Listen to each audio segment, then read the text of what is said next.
Mengawali informasi pertama, pemirsa, aksi unjuk rasa di kantor Wali Kota Palembang terkait adanya dugaan jabatan lebih dari 2 periode kepala sekolah di Palembang, sehingga meminta untuk dilakukan evaluasi.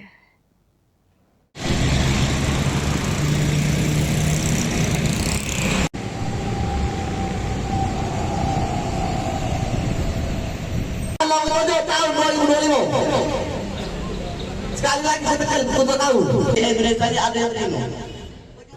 Aksi demonstrasi ini digelar di halaman kantor pemerintah Kota Palembang, menyoroti dugaan pelanggaran aturan dalam jabatan kepala sekolah melebihi 2 periode.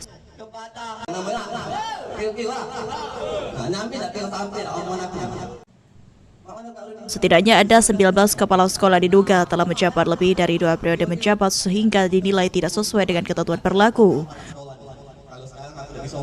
Tapi dari 130 ini ada 19 kepala sekolah yang tidak boleh lagi.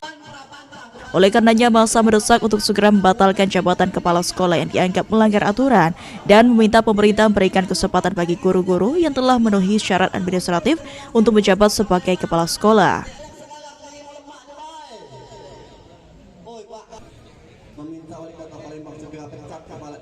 Intinya kita berharap Bapak Wali Kota mendengar aspirasi yang kita sampaikan pada hari ini, karena jelas di sini ada oknum kepala sekolah, sekitar 19 kepala sekolah sudah melanggar peraturan Permendikdasmen nomor 7 tahun 2025 yang jelas melarang kepala sekolah menjabat lebih dari 2 periode.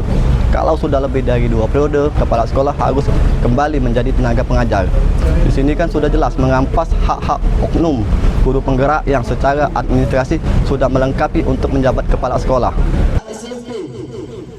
Menanggapi aksi tersebut, pemerintah Kota Palembang melalui Rudi Putra akan menampung seluruh aspirasi dan menyampaikannya kepada Wali Kota Palembang untuk ditindaklanjuti.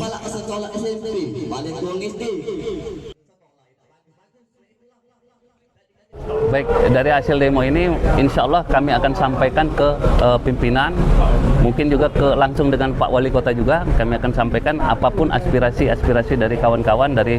Aksi berlangsung tertib dengan pengawalan aparat keamanan dan masa berharap pemerintah segera mengambil langkah tegas sesuai aturan yang berlaku. Muhammad Aidil, PAL TV.